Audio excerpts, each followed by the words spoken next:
नमस्कार विद्यार्थी मित्रांनो, मी सागर करे आपल्या सर्वांचं इन्फिनिटी अकॅडमीच्या यूट्यूब चॅनलवरती मनापासून सहर्ष स्वागत करतो। सर्वांना माहितीच असेल की पाठीमागचा जे व्हिडिओ तुम्ही बघितला तर तो आरटीआयच्या अर्थाने होता, म्हणजे राईट टू इन्फॉर्मेशनच्या अर्थाने होता। 2005 चा ऍक्ट होता। आय होप की तुम्ही तो ऍक्ट बघून झाल्यानंतर अगदी स्पीडने बघितला असेल किंवा काही लोकांनी थोडं स्लो स्पीडने बघितला असेल। तर तो बघून झाल्यानंतर मी सांगितल्याप्रमाणे एमपीएससीचे जे मेन्सला वेगवेगळ्या एक्झाम मध्ये, जसं की स्टेट सर्व्हिस असेल, कंबाईनची एक्झाम असेल, इव्हन तुमची एटीपीची एक्झाम असेल, तर या सर्व एक्झाम मध्ये जे आरटीआय वरती विचारलेले क्वेश्चन्स आहेत तर ते तुम्ही सॉल्व्ह केलेले असावेत। आणि हे क्वेश्चन सॉल्व्ह केल्यानंतर ना तुमचे जवळपास 99% हे क्वेश्चन बरोबर आलेच पाहिजेत, जर तुम्ही लेक्चर व्यवस्थितपणे केलं असेल तर। बट जर तुम्ही फक्त कंटेंट करताय आणि त्याच्यामध्ये तुम्ही सराव करत नाहीये तर ह्याचा इम्पॅक्ट असा होतो की परीक्षेमध्ये गेल्यानंतर ना कोणत्या क्वेश्चन मध्ये कोणत्या अर्थाने वाक्य विचारलेलं आहे हे आपल्याला समजायला थोडं अवघड जातं। आयोगाची भाषा ही थोडी वेगळी भाषा असते। ऍक्च्युली वेगळी म्हणजे इतरही अशी इतकी पण वेगळी नसते की समजत नाही। उलट मी तर म्हणतो की आयोगाची भाषा ही खूप सोपी भाषा असते। बट तुम्हाला जनरली क्वेश्चन फक्त इंग्रजीमधून जर येत आहेत तर तुम्हाला त्या की शब्दांना किंवा की वर्डला हायलाइट करता आलं पाहिजे, जेणेकरून तुम्हाला तो क्वेश्चन लवकरात लवकर आणि कमी वेळामध्ये सॉल्व्ह होऊ शकतो। आणि जर तुम्ही कोण जनरलचे लोक जर हे लेक्चर बघत असतील तर त्यांनी सुद्धा जेव्हा प्रश्न सोडवतात त्यावेळेस ना त्या प्रत्येक वाक्यामधले कीवर्ड किंवा असे काही शब्द असतात की जिथे आयोग तुम्हाला फसवू शकतं, तर यावरती थोडं लक्ष दिलं पाहिजे। बाकी एक्झाम मध्ये मी नेहमी सांगत आलो आजपर्यंत तुम्हाला की पास होणे ही वेगळी गोष्ट आहे आणि अभ्यास असणं ही वेगळी गोष्ट आहे। आपल्याला अभ्यास करून पास व्हायचंय तर त्यासाठी ज्या गोष्टी मस्ट आहेत त्या कराव्या लागतील। आणि त्या मस्ट गोष्टी म्हणजे कोणत्या, जसं की तुमचा पीवायक्यूचा प्रॅक्टिस। तुम्ही जेवढी प्रॅक्टिस जास्त कराल तेवढं तुमची अॅक्युरसी एक्झाम मध्ये वाढणार आहे। आणि आता जर तुम्ही बघितलं तर खूप सारी स्पर्धा वाढत चाललेली आहे आणि या स्पर्धेमध्ये जर आपल्याला टिकायचंय तर आपल्याला खूप स्मार्ट वर्क करणं अपेक्षित आहे। तर या व्हिडिओमध्ये आपण असाच एक कायदा बघणार आहोत, तो म्हणजे कुठला, आरटीएस, ज्याला आपण राईट टू सर्व्हिस ऍक्ट म्हणतो। हा आपल्या महाराष्ट्राने केलेला ऍक्ट आहे। डोंट कन्फ्यूज, जो आरटीआयने ऍक्ट केलेला आरटीआय जो ऍक्ट होता तो होल इंडियासाठी लागू होता, ऑल इंडियासाठी लागू आजही आहे तो। परंतु जो आरटीएस ऍक्ट असेल हा आपल्या महाराष्ट्राच्या स्टेट गव्हर्नमेंटने केलेला एक ऍक्ट आहे। त्याच्यामुळे हा जो कायद्याची जी व्याप्ती असेल किंवा कव्हरेज एरिया असेल हा ओनली लिमिटेड टू आवर महाराष्ट्र असणार आहे। त्याच्यामुळे आरटीआय ऍक्ट, आरटीएस ऍक्ट हे दोन्ही ऍक्ट मधला फरक तुम्हाला समजला पाहिजे।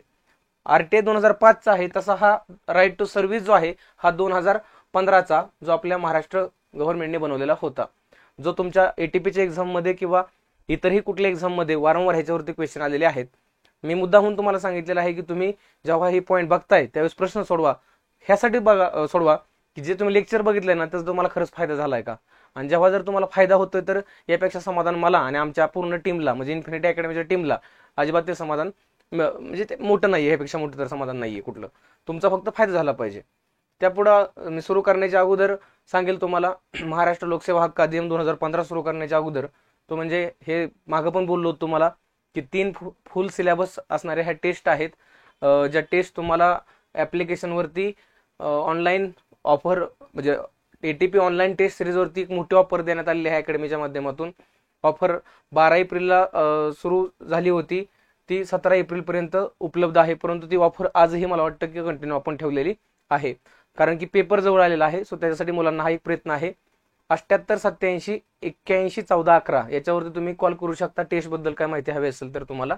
तसंच तुम्ही प्ले स्टोअरला जाऊन इन्फिनिटी अकॅडमी नावाचं जे ऍप्लिकेशन आहे ते डाउनलोड करू शकता।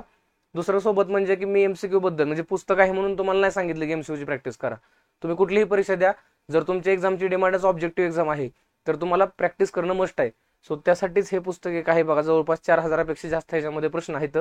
आणि हे प्रश्न तुम्ही सोडवलं की तुमचा कॉन्फिडन्स थोडा बिल्डअप होईल। आणि सराव करताना एक लक्षात ठेवायचं नाही बघा, सराव करताना तुमचा प्रश्न किंवा 10 प्रश्न जर सोडवले, 10चे 10 चुकू द्या, काही प्रॉब्लेम नाही। पण बिफोर एक्झाम टाइम, एक्झामच्या मध्ये पेपरमध्ये एक जरी प्रश्न चुकला तरी तुमचा लॉस होणार आहे। सो त्याच्या अगोदर 10 जरी चुकला तर त्या 10च्या 10 गोष्टी तुम्ही ऍक्सेप्ट केल्या पाहिजेत की आपल्याला हे परत वाचावं लागेल। आणि जेव्हा तुम्ही हे ऍक्सेप्ट करून करचाल त्यावेळेस तुमच्यामध्ये कॉन्फिडन्स तर वाढेल, बट अॅक्युरसी खूप जास्त प्रमाणामध्ये वाढणार आहे। तर हे पुस्तकाबद्दलची माहिती मी ऑलरेडी दिलेली आहे। आताही तुम्हाला सांगतो की हे असं मस्त असं स्मार्ट स्टडीच्या आधारावरती बनवलेलं एक पुस्तक आहे, विद्यार्थ्यांना नक्कीच उपयोग होणार आहे। तसंच तुम्ही जर ड्रीम पाथ बुक स्टोअर जे आहे मानकरवाड्या, जे पत्र मारुती जवळची बिल्डिंग आहे, तर त्याच्या तर मजल्याला इन्फिनिटी अकॅडमीच्या शेजारीच तुम्हाला बघायला मिळेल ड्रीम पाथ बुक स्टोअर आहे, तिथून तुम्ही ते पुस्तक कलेक्ट करू शकता. तर आता आपण सुरू करूयात की आरटीएस ऍक्टचा बॅकग्राऊंड काय आहे. सेकंड ऍडमिनिस्ट्रेटिव्ह रिफॉर्म कमिशन, ज्याला आपण प्रशासकीय सुधारणा आयोग असं म्हणतो, 2005चा जो होता, तर त्यांनी सांगितलं होतं की Hazel free delivery of public services, म्हणजे लोकसेवा ज्या आहेत, म्हणजे ज्या पब्लिक सर्व्हिसेस आहेत, ह्याचं कसं झाले पाहिजे, मोफत डिलिव्हरी झाली पाहिजे असं त्यांनी नमूद केलं होतं. Accordingly the central government citizen charter, म्हणजे नागरिकांची त्यांनी काय केलेली आहे, तर चार्टर बनवलेली आहे की देशामध्ये नागरिकांना हा अधिकार मिळाला पाहिजे. However there was no penalty if the time limit not followed. पण इथे एक प्रॉब्लेम होता, तो म्हणजे कुठला माहिती आहे का, की जर टाइमचं लिमिट जर इथं फॉलो नाही केलं जे सर्व्हिस तुम्हाला देणार आहेत त्यांनी, तर त्यासाठी कुठलीच पेनल्टीचे काय ह्याच्यामध्ये उल्लेख नव्हता, जो सेंट्रल गव्हर्नमेंटने प्रोव्हिजन केले होते. मग ह्यालाच हे जे लॅकुना होता किंवा हे जे लूप अँड होल्स होते, हे भरून काढण्याचा पहिला प्रयत्न कोणी केला, आपल्या महाराष्ट्राने केला. म्हणून महाराष्ट्राने त्या आधारावरती एक कायदा बनवला, आरटीएस 2015चा. The right to service act is built on the idea of citizen charter. While citizen charters define the quality of public services, the act takes it a step further by making a citizen right to public service within the stipulated time legally binding, failing which the concerned official can be penalized. म्हणजे ज्या services तुम्हाला मिळायला पाहिजेत त्या एका विशिष्ट वेळेमध्ये मिळायला पाहिजेत, आणि जर त्या वेळेमध्ये नाही मिळाल्या तर त्यांच्यासाठी पेनल्टी सुद्धा प्रोव्हिजन करणं महाराष्ट्राने तिथं अधोरेखित केलेलं होतं 2015च्या या ऍक्टमध्ये. तसं जर बघितलं तर पहिलं महाराष्ट्र म्हणता येत नाही आपल्याला, परंतु याच्यापूर्वी 2010ला मध्य प्रदेशने पहिलं असं राज्य ठरलं होतं की ज्यांनी आरटीएस हा ऍक्ट केला होता, right to service act 2010चा Madhya Pradesh. So ते पहिलं स्टेट आहे. दुसरं उत्तर प्रदेश आहे. ओके, आणि महाराष्ट्राचा नंबर जर तुम्ही बघितला तर तो 21वा नंबर बघायला मिळतो. बट ह्यात एक फॅक्ट माहीत असू द्या, Paschim Bengal, west Bengal is the only state, हे एकमेव असं स्टेट आहे की to have reward for designated officer for timely delivery of services. मग ते काय करतंय की जो डेझिग्नेटेड ऑफिसर असेल त्यांनी जर वेळेमध्ये सर्व्हिस दिली तर त्यासाठी काय देतं, रिवॉर्ड देतं, असं पहिलंच एकमेव राज्य आपल्या देशामध्ये सांगता येतं. क्लिअर. मग ह्या कायदा निर्मितीची जर तुम्ही थोडा बॅकग्राऊंड बघितला तर शासकीय कार्यालयासाठी मार्गदर्शक तत्वे 2001-2002ला जाहीर करण्यात आलेली होती, आणि शासकीय कर्तव्य पार पाडताना होणाऱ्या विलंबाला प्रतिबंध अधिनियम एक बनवला गेला, जो म्हणजे 2005चा. तसंच 2014मध्ये मुख्य सचिव आपले स्वाधीन क्षत्रिय यांच्या अध्यक्षतेखाली अशा स्वरूपाचा एक कायदा तयार करण्यासाठी त्यावेळेसचे चीफ मिनिस्टर देवेंद्र फडणवीस यांनी ही समिती स्थापन केलेली होती. मग हा जो कायदा आहे, हा कायद्याचा ऑब्जेक्टिव्ह काय आहे, ह्याचा पर्पज काय आहे, सिंपल आहे तुम्हाला. एक म्हणजे ट्रान्सपरन्सी आली पाहिजे, इफिशियन्सी असली पाहिजे, आणि लोकसेवा देणे, समयोजित लोकसेवा देणे, म्हणजे ॲक्युरेट पब्लिक सर्व्हिस देणं, हे ह्याच्यामधलं काय सगळ्यात महत्वाचं पर्पज आहे. त्यानंतर उत्तरदायित्व निश्चिती, रिस्पॉन्सिबिलिटी घेतली पाहिजे. नेक्स्ट, लोकाभिमुख व तत्पर प्रशासन, म्हणजे ऍडमिनिस्ट्रेशन हे ऍक्टिव्ह असलं पाहिजे. करप्शनला काय करायचे, रिस्ट्रिक्शन घालायचे आहेत, आणि जलद सेवा द्यायच्या आहेत, म्हणजे फास्ट सर्व्हिसेस द्यायच्या आहेत. सो यामध्ये ट्रान्सपरन्सी, अँटी करप्शन म्हणजे भ्रष्टाचाराला आळा, आणि गतिमान म्हणजे स्पीडमध्ये सेवा पुरवणं, हे या कायद्याचे काय ऑब्जेक्टिव्ह आहेत बघा. मग या कायद्याबद्दल जर तुम्ही पाहिलं तर या कायद्याला राज्यपालांच्या आपल्या महाराष्ट्राच्या कधी मान्यता मिळाली, 19 ऑगस्ट 2015, 19 ऑगस्ट 2015ला राज्यपालांची मान्यता मिळाली, आणि याची अंमलबजावणी सुरू कधी झाली बघा, 28 एप्रिल 2015ला. आपण आरटीआय मध्ये सुद्धा बघितलं. ओके, तर त्यामधल्या तारखा आणि यामधल्या तारखा कधीही विसरू नका. यामध्ये जर तुम्ही बघितलं तर पार्ट्स आहेत का, नाहीयेत. यामध्ये जर तुम्ही शेड्यूल बघितलं, शेड्यूल आहेत का, नाहीयेत, म्हणजे no parts and no schedule. जसं आरटीआय मध्ये आपण बघितलं की 2 शेड्यूल आहेत आणि 6 पार्ट आहेत, तसं इथं आहे नाही. इथं डायरेक्ट टोटल काय सेक्शन आहेत, टोटल सेक्शन किती आहेत, 30, आणि आरटीआय मध्ये किती सांगितले होते, 31 सांगितले होते, 31 सेक्शन सांगितले होते. मग ह्यातलं पहिलं सेक्शन बघू आपण, हे काय म्हणतंय. मी मगाशी पण बोललो होतो, मगाशी म्हणजे अगोदरच्या लेक्चरमध्ये बोललो होतो तुम्हाला की कलम 1 किंवा कुठल्याही कायद्याचं जनरली पार्ट फर्स्ट हे सांगितलं होतं की त्याचं नाव कायद्याचं, त्याची व्याप्ती, त्याची प्रारंभ कधी सुरू झाला, ह्या सर्व गोष्टी त्यामध्ये दिलेल्या असतात. मग ह्याचं नाव काय आहे, महाराष्ट्र लोकसेवा हक्क अधिनियम, right to service act 2015. All महाराष्ट्रासाठी तो काय आहे, लागू आहे. अंमलबजावणी 28 एप्रिल 2015, आणि ऍप्लिकेशन म्हणजे प्रयुक्ती, ऍप्लिकेशन सर्व सार्वजनिक म्हणजेच सरकारी प्राधिकरणांना लागू. म्हणजे लक्षात ठेवा, पब्लिक ऑथॉरिटी ज्या आहेत, पब्लिक ऑथॉरिटी म्हणजेच कोणत्या, की ज्या गव्हर्नमेंट थ्रू कंट्रोल केल्या जातात. आणि दुसरे एक ऑथॉरिटी असतात ते म्हणजे प्रायव्हेट ऑथॉरिटीज किंवा प्रायव्हेट इन्स्टिट्यूशन्स.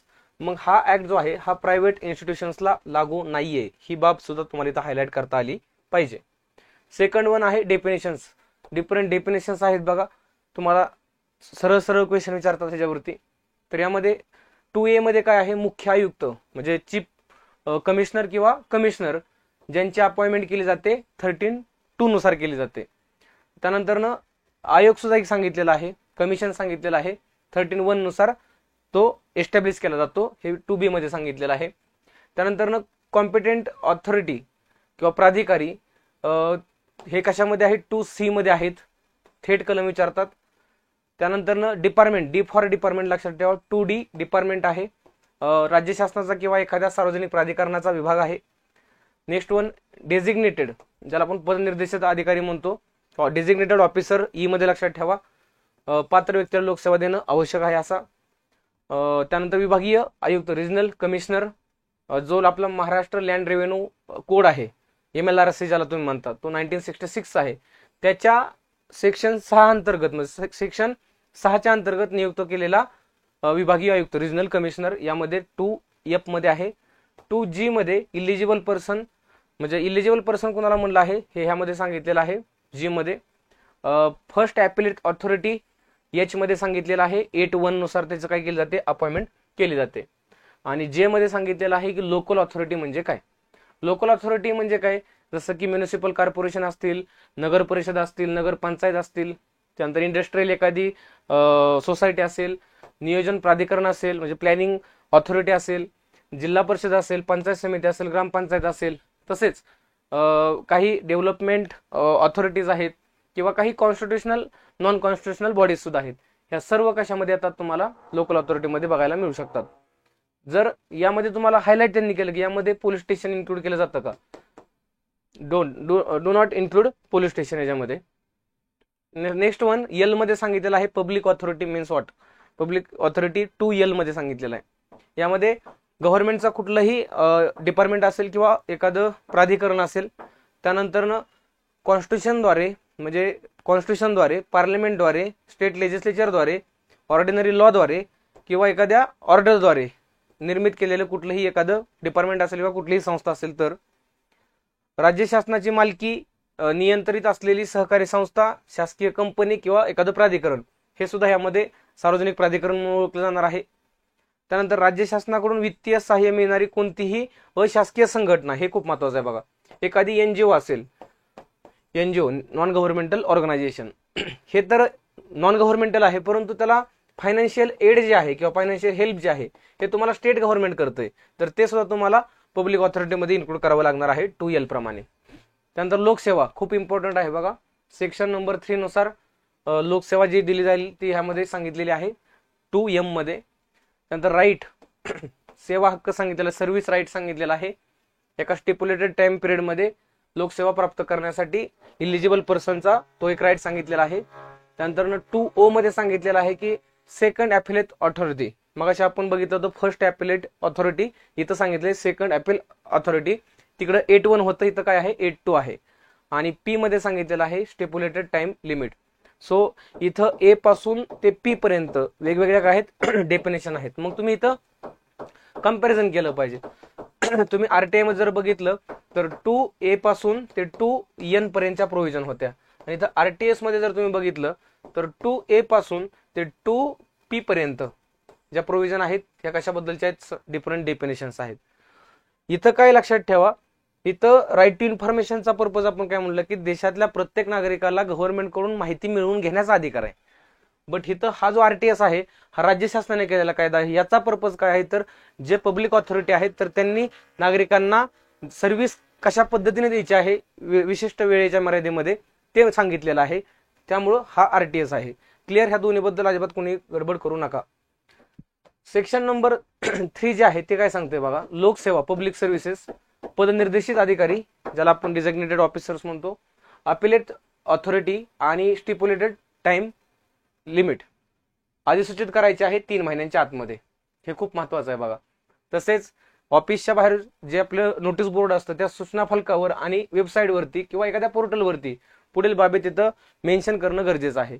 मग यामध्ये कोणत्या सर्व्हिसेस देता येऊ शकतात, डेझिग्नेटेड ऑफिसर कोण आहे, फर्स्ट ॲपिलेट ऑथॉरिटी कोण आहे, सेकंड कोण आहे, आणि त्याची काही फी असेल तर ते सुद्धा त्यामध्ये तुम्हाला मेन्शन करावी लागणार आहे. सो सेक्शन नंबर 3 मध्ये जे बॉडीचं स्ट्रक्चर आहे ते सांगणं गरजेचं आहे तुम्हाला. याच्यामध्ये पब्लिक सर्व्हिस काय आहे, त्यानंतर डेझिग्नेटेड ऑफिसर काय आहे, affiliate authority first and second also, आणि स्टिप्युलेटेड टाइम लिमिट हे किती महिन्यांच्या आतमध्ये विदिन 3 मंथ्स हे तुम्हाला जाहीर करावं लागणार आहे सेक्शन नंबर 3 मध्ये. सेक्शन नंबर 4 मध्ये सांगितलेलं आहे की निश्चित कालावधीमध्ये म्हणजे एका स्टिप्युलेटेड टाइम पिरियडमध्ये लोकसेवा पब्लिक सर्व्हिसेस प्राप्त करण्याचा हा नागरिकांचा काय आहे, अधिकार आहे. हे सेक्शन नंबर 4 मध्ये सांगितलेलं आहे. यात सांगता येईल आपल्याला लिगली, टेक्निकली आणि इकॉनॉमिकली हे 3 कीवर्ड आहेत बरं का. लिगली, टेक्निकली आणि इकॉनॉमिकली व्यवहार्यतेच्या अधीन राहून निश्चित कालावधीच्या आत पात्र व्यक्तीला सेवा प्राप्त करण्याचा हक्क असेल. म्हणजे ह्या कंडिशन सांगितलेत, ह्याच्या अंतर्गत म्हणजे ह्याच्या अधीन राहून, ह्याच्या कंट्रोलमध्येच राहून तुम्हाला तो हक्क असणार आहे. परंतु निवडणुकीच्या कालावधीमध्ये तसेच नैसर्गिक आपत्तीच्या वेळी तुम्हाला राज्य शासनाला हा कालावधी वाढवता येऊ शकतो. जो तुम्हाला मगाशी म्हणलं ना की तुम्हाला ज्या सर्व्हिसेस द्यायच्या आहेत तर त्याचा एक स्टिप्युलेटेड टाइम पिरियड असतो, तर तो कालावधी तुम्हाला एक्सटेंड कधी करता येऊ शकतो गव्हर्नमेंटला, ड्युरिंग इलेक्शन्स आणि जेव्हा नॅचरल कॅलॅमिटीज ज्याला म्हणतो आपण बघा, नैसर्गिक आपत्ती येते त्यावेळेस सुद्धा हे काही करता येऊ शकतात, वाढवता येऊ शकतात. So section number 4. Section number 5 मध्ये सांगितलेलं आहे की स्टिप्युलेटेड टाइम पिरियड मध्ये सर्व्हिसेस काय करायचे आहेत, पब्लिक सर्व्हिसेस प्रोव्हाइड करायचे आहेत. किंवा 5 मध्ये ते सांगितलेलं आहे. मग पात्र व्यक्तीने अर्ज करायचा. मग अर्ज केल्यानंतर जो काही डेझिग्नेटेड ऑफिसर असेल ज्याच्याकडे अर्ज केला जाईल तेव्हा तो ऑफिसर त्या व्यक्तीला काय देईल, पोचपावती देईल आणि सोबत एक निश्चित कालावधी देईल. म्हणून तू लक्षात ठेवा, अर्ज मिळाल्याचा दिनांक आणि ठिकाण, अर्ज क्रमांक एक्सेट्रा लेखी किंवा इलेक्ट्रॉनिक साधनांमार्फत अर्जदारास कळवण्यात येईल. मग हा जो स्टिप्युलेटेड टाइम पिरियड आहे ना, हा कधीपासूनचा काउंट केला जातो, ह्याचं उत्तर तुम्हाला इथंच मिळून गेलं बघा. अर्ज केलेल्या दिनांकापासून आहे का, नाही. अर्ज ज्यावेळेस डेझिग्नेटेड ऑफिसरने ऍक्सेप्ट केलेला आहे तेव्हापासूनचा हा स्टिप्युलेटेड टाइम पिरियड काय केला जातो, मेजर केला जातो. ज्या दिनांकास अर्ज मिळतो त्या दिनांकापासून कालावधी मोजला जातो. नंतर अर्ज मिळाल्यानंतर थेट लोकसेवा देईल किंवा ती सेवा मंजूर करेल किंवा ती फेटाळली पण जाऊ शकते. आणि जर फेटाळली तर त्याची कारण काय आहेत हे सुद्धा तुम्हाला काय करावं लागेल, त्याच्यामध्ये मेन्शन करावे लागेल. आणि जर फेटाळी डेझिग्नेटेड ऑफिसरनी ही माहिती, तर प्रथम ॲपिलेट ऑथॉरिटी त्याचं नाव, त्याचं पोस्ट कोणते आहे आणि त्याच्या कार्यालयाचा पत्त्या सुद्धा त्याला माहिती द्यावी लागणार आहे त्या डेझिग्नेटेड ऑफिसरला. सो बघा, नागरिकांसाठी एवढ्या सोयीस्कर सुविधा ट्रान्सपरन्सी आणण्यासाठी ऍडमिनिस्ट्रेशनमध्ये सुरू केलेल्या आहेत या कायद्यामुळे 2015 पासून. नेक्स्ट वन 6 मध्ये अर्जाच्या स्थितीची पाहणी ऑनलाईन प्रणाली. तुम्ही काय करू शकता, सपोज एखाद्या ऑफिसला गेलाय, अर्ज केलाय, त्यांनी तुम्हाला टाइम दिलाय की एवढ्या एवढ्या वेळेमध्ये तुम्हाला आम्ही ही सर्व्हिस देऊ, आणि त्या दरम्यान तुम्हाला वारंवार ऑफिसला जायची वेळ पडली तर ते शक्य आहे का तुम्हाला, नाही असं समजा. मग त्यावेळेस तुम्ही काय करू शकता, सेक्शन नंबर 6 नुसार तुम्ही ही ऑनलाईन जी आपल्याकडे प्रणाली आहे, मग तुम्ही वेबसाईट असेल, पोर्टल असेल, त्याच्यावरती जाऊन तुमच्या अर्जाचं सध्याचं अपडेटेड काय सध्या त्याच्यावरती काय ऍक्शन सुरू आहे ते चेक करू शकता सेक्शन नंबर 6 नुसार. सेक्शन 7 नुसार सांगितलेलं आहे लोकसेवा देण्यासाठी माहिती तंत्रज्ञानाचा वापर करणं. म्हणजे तर पब्लिक सर्व्हिसेस प्रोव्हाइड करण्यासाठी इन्फॉर्मेशन टेक्नॉलॉजी, IT सेक्टर मधले जे काही टेक्नॉलॉजीज आहेत त्याचा सुद्धा वापर करता येऊ शकतो. हे सेक्शन नंबर 7 मध्ये सांगितलेलं आहे. सेक्शन 8 आणि सेक्शन 9 हे तुम्हाला मी मगाशी पण बोललो की 8(1) नुसार कोण आहे, फर्स्ट ॲपिलेट ऑथॉरिटी आहे. 8(2) नुसार कोण आहे, सेकंड ॲपिलेट ऑथॉरिटी आहे. मग आता ह्यात 8(1) नुसार सांगितलेलं आहे, 8 नुसार सांगितलेलं आहे की प्रथम ॲपिलेट ऑथॉरिटी हा सब क्लॉज 1 आहे आणि हा सब क्लॉज 2 आहे. नियुक्ती कोण करेल, पब्लिक ऑथॉरिटी स्वतः करणार आहे. इकडे पण नियुक्ती पब्लिक ऑथॉरिटीज करणार आहे, जी कोण असेल ती. स्टेटस काय असेल बघा, पदनिर्देशित अधिकारीपेक्षा वरिष्ठ किंवा गट ब समकक्ष. आता ह्याचा अर्थ काय होतो, जो डिझिग्नेटेड ऑफिसर होता त्याच्या विरुद्ध तुम्ही ज्याच्याकडे अपील करताय, अर्थातच त्याच्यापेक्षा तो सिनियर असला पाहिजे. त्यापेक्षा हा जो ऑफिसर असतो फर्स्ट ॲपिलेट ऑथॉरिटी हा इज इक्वली ग्रुप बी ची जी पोस्ट असते का गट ब ची, तर त्याच्या इक्वली असला पाहिजे. आणि द्वितीय मध्ये जर तुम्ही बघितलं तर हा ह्याच्यापेक्षा सिनियर असणार आहे. म्हणजेच डेझिग्नेटेड ऑफिसर बाकच झालं. डेझिग्नेटेड ऑफिसर तुम्ही ही पर्सन आहे आपण, ओके, ह्याने ह्याच्याकडे माहिती मागितली किंवा सेवा मागितली, सेवा आपण म्हणतो मागितली, ह्याच्या विरुद्ध तो फर्स्ट ॲपिलेट ऑथॉरिटीकडे करणार आहे, जो इज इक्वल टू ग्रुप बीच्या पदाचा असेल आणि ह्याच्यापेक्षा सिनियर असेल, आणि ह्याच्या विरुद्ध कुठं करेल, सेकंड ॲपिलेट ऑथॉरिटीकडे अपील तो करणार आहे, हे ह्यामध्ये सांगितलेलं आहे. मग ही जी अपील अशी जी आहे, ही अपील कधी किती दिवसामध्ये करता येते, 30 डेज मध्ये करता येते. इकडे सुद्धा 30 डेज मध्ये तुम्हाला अपील करता येऊ शकणार आहे. आणि अनिर्णय म्हणजे काय, डिसिजन त्याच्यावरती झालाच नाहीये, ओके, निर्णय दिलेला नाहीये, तर तिथं 30 दिवसांमध्ये आणि इकडे 45 दिवसामध्ये. लक्षात ठेवा, हे तो फरक आहे. कॉमन सगळीकडे 30 डेज आहे, फक्त सेकंड ॲपिलेट मध्ये किती आहे, 45 डेज एवढं सांगितलेलं आहे. एक्सेप्शन काय सांगितलेलं आहे, एक्सेप्शन कंडिशन्स मध्ये 90 डेजच्या आत अपील दाखल करता येते. सो एक्सेप्शन म्हणलं की कालावधी कसा असेल, जास्तच असेल. निर्णय किती दिवसामध्ये दिला जातो बघा, फर्स्ट ॲपिलेट ऑथॉरिटी 30 डेज मध्ये दिला जातो, आणि सेकंड ॲपिलेट ऑथॉरिटी ह्याचा डिसिजन किती दिवसामध्ये देतो, 45 डेज मध्ये दिला जातो. सो हे जे की पॉईंट आहेत का, आयोग ह्याच्यावरतीच तुम्हाला प्रश्न विचारते. आणि यांना सुद्धा अधिकार कसे आहेत, दिवाणी न्यायालयाचे अधिकार आहेत. आपण तिकडे आरटीआय मध्ये पण बघितलं होतं, त्यांना दिवाणी न्यायालयाचे म्हणजे सिव्हिल कोर्टचे अधिकार आहेत. इथं सुद्धा सिव्हिल कोर्टचे यांना अधिकार मिळाले आहेत. सो हे 8 आणि 9 मध्ये आपण बघितलं. 10 मध्ये काय आहे, पेनल्टी, काय शिक्षा किंवा दंड. मग जो डेझिग्नेटेड ऑफिसर होता त्याने जर चूक केली, मिस्टेक जर केली, तर त्याला 500 ते 5000 रुपयेपर्यंत दंड मिळू शकतो. मिनिमम किती सांगितलंय, मिनिमम 500 आणि मॅक्सिमम 5000 सांगितलेलं आहे. आणि जर फर्स्ट ॲपिलेट ऑथॉरिटीने जर ही चूक केली, ज्याच्या विरुद्ध तुम्ही कुठं करणार आहे अपील, सेकंड कडे करणार आहे, तर तेव्हा फर्स्ट ॲपिलेट ऑथॉरिटी जर चूक केली तरी त्याला सुद्धा मिनिमम 500 आणि मॅक्सिमम 5000 पेनल्टी लावू शकतात, सेक्शन नंबर 10 नुसार या RTS मध्ये. सेक्शन नंबर 11 मध्ये सांगितलेलं आहे की वसूल करण्याची कार्यपद्धती. हे खूप खतरनाक आहे बघा काम ह्यांचं. कसं आहे, जो काय ह्यांचा दंड लागलेला आहे ह्यांच्यावरती, हा मग 30 दिवसांच्या आतमध्ये ह्यांनी भरला पाहिजे. जर नाही भरला तर शेवटी पगार आहेच की, मग ते पगारामधून त्यांचा काय केला जातो, वजा केला जातो. म्हणजे एवढं त्यांना स्ट्रिक्टली, एवढं ट्रान्सपरन्सी आणण्यासाठी ह्या प्रोव्हिजन केलेले आहेत. सो 10 मध्ये दंड लावला, 11 मध्ये तो वसूल केला, आणि 12 मध्ये बघा, आता 12 मध्ये जर तो वारंवार काय करतोय, चुका करतोय, एकदा दंड लावला, काय नाही बुवा त्याने भरला, आता परत सुधरेल तो, पण परत तो चुका करायला लागला, तर अशा वेळेस त्याच्यावरती शिस्तभंग, ज्याला आपण मिसबिहेवियर म्हणतो, तर त्याची ऍक्शन होऊ शकते, कारवाई होऊ शकते. त्याची कार्यपद्धती सांगितलेली आहे, आणि त्याची एक इन्क्वायरी होईल रिजनल लेवलला, त्याच्या विभागाचं जे काही तिथला कमिशनर असेल तर त्या लेवलपर्यंत जाऊन सुद्धा ह्याची काय होऊ शकते, इन्क्वायरी होऊ शकते. आणि त्याला त्याच्यापूर्वी 15 दिवसाच्या आत काय केली जाईल, नोटीस बजावली जाईल की तुम्ही कारण आम्हाला दाखवा की अशी चुका कशासारखा करताय, आम्ही तुमच्यावरती चौकशी का नाही लावावी, अशी 15 दिवसांच्या आत नोटीस त्यांना द्यायची, आणि तिथून पुढे मग त्यांच्यावरती काय केली जाते, चौकशी केली जाते. हे 12 मध्ये सांगितलेलं आहे. 13 मध्ये सांगितलेलं आहे बघा, महाराष्ट्र राज्य सेवा हक्क आयोग, Maharashtra state commission for right to service, हा एक सेपरेट कमिशन आहे बघा. It is not constitutional. लक्षात ठेवा, एक कायम लक्षात ठेवायचं की central information commission and also state commission for right to service both are unconstitutional किंवा नॉन कॉन्स्टिट्युशनल. ओनली ऍक्टने काय केलेले ते इस्टॅब्लिश केलेले आहेत. मग हे 13 नुसार सांगितलेलं आहे. इस्टॅब्लिशमेंट कोण करेल, इस्टॅब्लिशमेंट ह्याची स्टेट गव्हर्नमेंट करेल. त्यानंतर ह्याचे स्ट्रक्चर कसं असेल, 1+6 असेल. तिकडे आपण 1+ मॅक्सिमम किती म्हणलं होतं, 10 म्हणलं होतं. तसेच इथं लक्षात ठेवा, राज्य मुख्य सेवा हक्क आयुक्त जो असेल ना, तो कुठं असणार आहे, मुंबई शहर आणि मुंबई उपनगर. मुंबई शहर आणि 2 उपनगर या दोघांसाठी काय असेल, राज्य मुख्य सेवा हक्क आयुक्त असेल. आणि प्रत्येक महसूल विभागासाठी, मग जे आपल्या स्टेटमध्ये जेवढे काय रेव्हेन्यू डिपार्टमेंट आहेत, तर प्रत्येक डिपार्टमेंटसाठी एक काय असेल, कमिशनर असणार आहे. ठीक आहे, यांची अपॉइंटमेंट कोण करेल, राज्यपाल करेल, गव्हर्नर करेल, कारण स्टेटचं आहे ना हे. नंतर ह्याच्यामध्ये कमिटी सुद्धा असणार एक तिघांची, तिकडे पण तिघांची कमिटी होती. त्यामध्ये एक काय असेल, मुख्यमंत्री जो ह्या कमिटीचा चेअरमन असेल. सेकंड वन एक कॅबिनेट मिनिस्टर असेल, बट तो कोण ठरवेल, स्वतः सीएम ठरवणार आहे. आणि तिसरा कोण असेल, अपोजिशन लीडर. मग इथं अपोजिशन लीडर तिकडे पण होता, इथं पण आहे. पण आता ह्या केसमध्ये काय केलं जातं माहितीये का, की जर एखाद्या लोकसभेला किंवा विधानसभेला अपोजिशन लीडरच नसेल, मग काय करायचं, त्यावेळेस जी लार्जेस्ट पार्टी आहे का त्याचा जो लीडर असतो त्याला अपोजिशन लीडरचा स्टेटस दिला जातो. पात्रता काय याची, प्रशासनाचा त्याला ज्ञान आणि अनुभव असला पाहिजे, ऍडमिनिस्ट्रेशनचा त्याला एक्सपिरियन्स असला पाहिजे.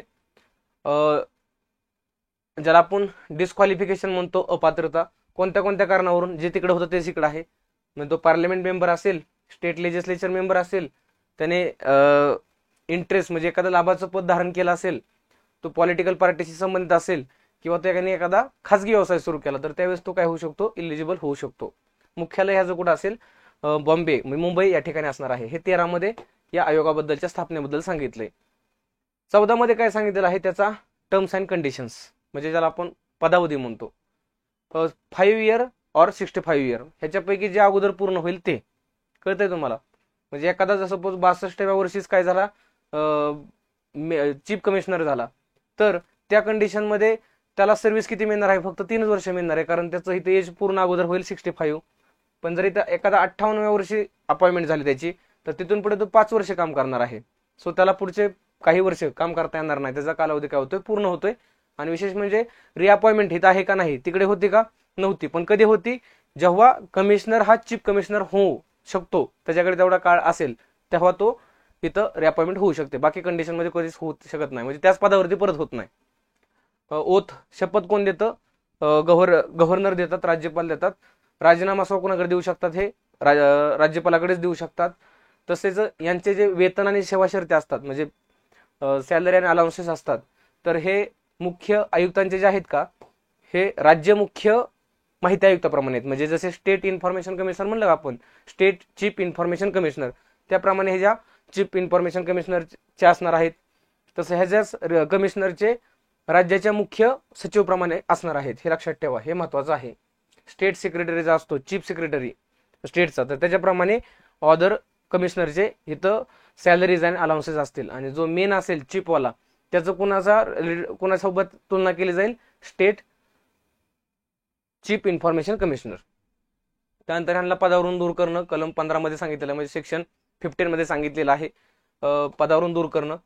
राज्यपाल इथं त्यांना पदावरून दूर करू शकतो, पण दोन्हीकडे सुद्धा. आता तुम्हाला फरक सांगतो मी तुम्हाला, म्हणजे तुम्हाला थोडं कन्फ्युजन क्लिअर होईल. आरटीआय मध्ये आपण काय म्हणलं होतं, स्टेट असो अगर सेंटर असतो, दोघांनाही जर रिमूव्ह करायचं असेल तर त्याची चौकशी करावी लागते. कुठं, सुप्रीम कोर्टामध्ये. कोणत्या कारणावरून, एकतर मिसबिहेवियर आणि इनकॅपॅसिटी म्हणून. पण इथं सुद्धा चौकशी केली जाते, बट इथं कुठे केली जाते, हायकोर्टामध्ये केली जाते. कारण हा ऍक्ट कुठं आहे, फक्त महाराष्ट्रासाठी आहे ना, हा थोडी देशासाठी येतो नाही, हा फक्त महाराष्ट्रासाठी आहे. म्हणून इथं हायकोर्टामध्ये याची चौकशी केली जाते. कारण तेच असतात, मिसबिहेवियर किंवा इनकॅपेबल आहे का. 16 मध्ये काय सांगितले, त्याचे अधिकार आणि कार्य सांगितलेले आहेत बघा. तर यामध्ये अंमलबजावणीसाठी तो राज्य शासनास सूचना देणं, हे आयोगाचं महत्वाचं अधिकार आहे. सुमोटो दखल घेऊ शकतो. सुमोटो म्हणजे काय, स्वतःहून दखल घेऊ शकतो. त्यानंतर डेझिग्नेटेड ऑफिसरची इन्क्वायरी करणं, कंट्रोल ठेवणं, आणि शपथपत्रावर साक्षी पुरावा घेणं. म्हणजे शपथ पत्रावरती जे ओथचे जे लेटर्स असतात त्याच्यावरती साक्षी पुरावा घेणं, हे आयोगाचे काय महत्वाचे अधिकार आणि कार्य. सो 13 मध्ये कंपोजिशन बघितलं आपण कमिशनचं, 14 मध्ये टेन्युअर बघितला, 15 मध्ये रिमूव्हल प्रोसेस बघितली, आणि 16 मध्ये त्यांचे ड्युटीज आणि त्यांचे राईट्स बघितले आपण. त्यानंतर 17 मध्ये, आता 17 मध्ये सांगितलेलं आहे की आयोगाच्या शिफारशीवर शासनाने केलेली कार्यवाही. मग ह्यांचं काम काय होतं की गव्हर्नमेंटला काय करणं, रिकमेंडेशन करणं. बट त्याच्यावरती गव्हर्नमेंट काय ऍक्शन घेतंय किंवा काय डिसिजन घेतंय, तर ते कशामध्ये सांगितलेलं आहे, सेक्शन नंबर 17 मध्ये सांगितलेलं आहे. क्लिअर सर्वांचं. त्यानंतर 18 मध्ये आयोगाकडे तुम्ही अपील करू शकता. आता इथं तुम्ही मगाशी सांगितलं होतं तुम्हाला की डेझिग्नेटेड ऑफिसरच्या अगेन्स्ट तुम्ही फर्स्ट ॲपिलेट ऑथॉरिटीकडे जाणार आहे. फर्स्ट ॲपिलेट ऑथॉरिटीच्या अगेन्स्ट तुम्ही सेकंड ॲपिलेट ऑथॉरिटीकडे जाणार आहे. तिथं तुम्हाला ड्युरेशन मी दिला होता. परंतु सेकंडच्या सुद्धा अगेन्स्ट तुम्ही जाऊ शकता, ते म्हणजे कोणाकडे, डायरेक्ट कमिशनकडे. ते पण किती दिवसांच्या आतमध्ये, विदिन 16 डेज मध्ये जाऊ शकता. आणि जेव्हा हे अपील आयोगाकडे कमिशनकडे दिलं जातं किंवा येतं, तेव्हा तिथून पुढे 90 डेज मध्ये डिसिजन देतं कोण, कमिशन देतं. आणि हा डिसिजन कसा असतो, फायनल असतो. क्लिअर. 19 मध्ये सांगितलेलं आहे की या कमिशनचा इयरली जो रिपोर्ट असतो, तो आयोग म्हणजे जो स्वतः कमिशन आहे, कोणाला देतं, स्टेट गव्हर्नमेंटला देतं. आणि स्टेट गव्हर्नमेंट काय करतं, ते both houses of state legislature मध्ये ते मांडतं. सेम तेच आहे तिकडं. इन्फॉर्मेशन कमिशन आपण बघितलं, बरोबर का, तर ते कोणाला देणार, सेंट्रल गव्हर्नमेंटला. सेंट्रल गव्हर्नमेंट कुठे मांडणार, पार्लमेंटच्या बोथ हाऊसेसमध्ये मांडणार आहे. सो 19 मध्ये रिपोर्ट लक्षात ठेवायचा. 20 मध्ये विशिष्ट कार्यकाल मर्यादेमध्ये लोकसेवा देण्याची संस्कृती विकसित करणे. म्हणजे थोडक्यात इथं काय सांगितलं, कल्चर. तुम्ही काय करा, ही सवय लावून घ्या प्रशासनाला. हे तर त्यात सांगण्याचा अर्थ आहे बघा, की तुम्हाला प्रत्येकच वेळेस अपील करण्याची वेळ आली पाहिजे का नाही, परंतु तुम्ही एक अशी कल्चर डेव्हलप करा की कुठली सर्व्हिस किती वेळामध्ये नागरिकांना द्यायची. हे सांगितलेलं आहे सेक्शन नंबर 20 मध्ये. 21 मध्ये सांगितलेलं आहे निधीचं वाटप. फंड लक्षात ठेवा फक्त. 21 मध्ये काय आहे, फंड आहे. एवढाच तुम्हाला प्रश्न इथे येऊ शकतो. 22 मध्ये शिस्तविषयक नियमांना तरतुदी पूरक असणे. ठीक आहे, शिस्तविषयक नियमांना तरतुदी पूरक असणे. हे पेनल्टी म्हणजे कशाबद्दल सांगितलेलं आहे, त्याच्या रेग्युलर जी शिस्त आपण फॉलो करतो बघा, तर त्या नियमांना त्याच्या प्रोव्हिजन आहेत, ह्या कशा असतील, सप्लिमेंटरी असतील किंवा कॉम्प्लिमेंटरी असणार आहे, हे सांगितलेलं आहे. त्यानंतर खोटी किंवा चुकीची माहिती देणाऱ्या पात्र व्यक्तीविरुद्धची कारवाई. हे पण आहे ना, की एखाद्या चुकीची किंवा खोटीची माहिती देऊ शकतो एखादा इलिजिबल पर्सन, ज्याची डेफिनेशन आपण 2 मध्ये बघितली होती. तर अशा व्यक्तीच्या विरुद्ध एखादी कारवाई सुद्धा होऊ शकते. म्हणजे जर तुम्ही इकडं फाईन लावताय किंवा ह्यांच्या विरुद्ध ह्यांची चौकशी करताय, जर एखादा इलिजिबल पर्सन असून तो सुद्धा इंटेन्शनली चुका करू शकतो ना, तेव्हा त्याला इथं खोटी किंवा चुकीची माहिती देणाऱ्या पात्र व्यक्तीविरुद्ध कारवाई केली जाते असं सांगितलेलं आहे.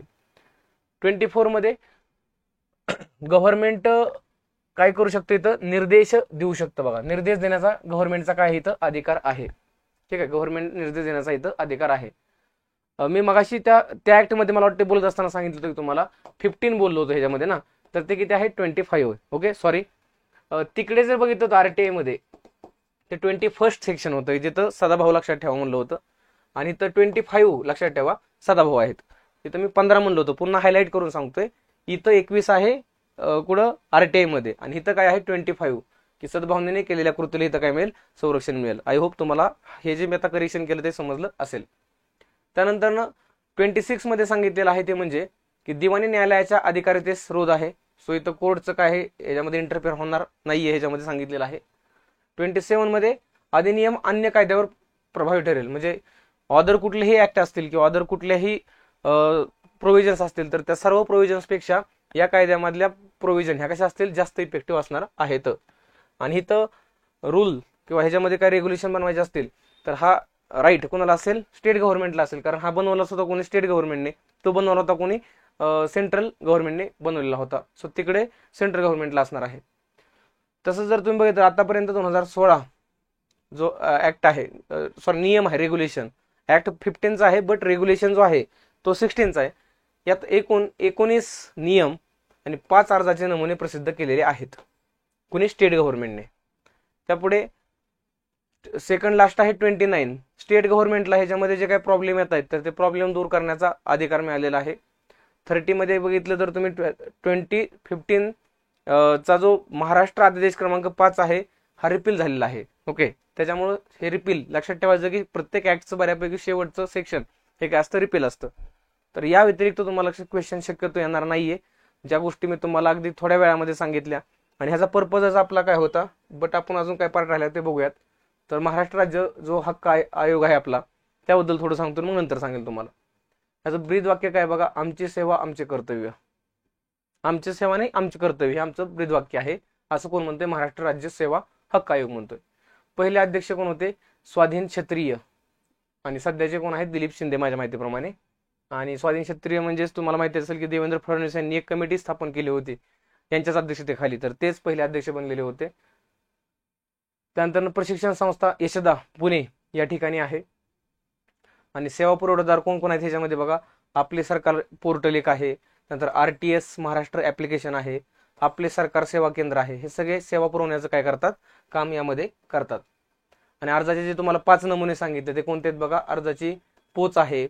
त्यानंतर प्रथम अपील अधिकाऱ्याकडे म्हणजे डेझिग्नेटेड ऑफिसरच्या अगेन्स्ट प्रथम अपील प्राधिकाऱ्याकडे अर्ज नमुना दिलेला आहे. द्वितीयचा पण म्हणजे सेकंडचा पण दिलेला आहे, अपिलेटचा प्रकरण नोंद वही दिलेली आहे. आणि आयोगाकडे अपील अर्ज नमुना. सो हे अर्ज नमुना म्हणजे अपिलेटचे 3 आहेत, लक्षात ठेवायचे. अर्जाची पोहोच एक तुम्हाला कॉमन लक्षात राहील. फक्त प्रकरण नोंद वही हा जो पॉईंट आहे ना, तो मात्र तुम्हाला इथं हायलाइट करून ठेवावं लागेल. मी पुन्हा एकदा सांगेल की ATPची ऑनलाईन टेस्ट सिरीजची इन्फॉर्मेशन, ज्यात 3 फुल सिलेबस टेस्ट असतील, ज्याच्या अगोदर तुम्हाला एकदा त्या सोडवायच्या आहेत. सोडवून तुम्हाला त्याच्यावरती थोडं वर्क करायचं आहे आणि नंतरच फायनल पेपरला जायचं आहे. आणि जर तुम्हाला क्वेश्चनचा सराव नसेल तर तुम्ही अगदी राहिलेल्या वेळामध्ये सुद्धा अजून इथून पुढे सुद्धा ती प्रॅक्टिस करू शकता आणि खूप चांगल्या पद्धतीने तुम्ही तुमच्या ॲक्युरसीवरती काम करू शकता. आता मी तुम्हाला ह्याबद्दल सांगेल थोडं की मी एवढं स्पीडने हे का घेतलं. कारण कसं असतं बघा, पेपर जर 1-2 दिवसावरती आला तर फक्त RTI आणि RTS म्हणजेच तुमचं ATP नाही आहे. ओके, पेपर जवळ आल्यानंतर तुम्हाला जसा पेपर जवळ येईल तसं तसं वेगवेगळ्या ॲक्ट्सला तुमचा MLRC वगैरे असे जे महत्त्वाचे ॲक्ट आहेत, तर MRTP आय थिंक मला वाटते तुम्हाला आहे, तर या ॲक्टला रिव्हिजन करणं खूप आवश्यक असतं.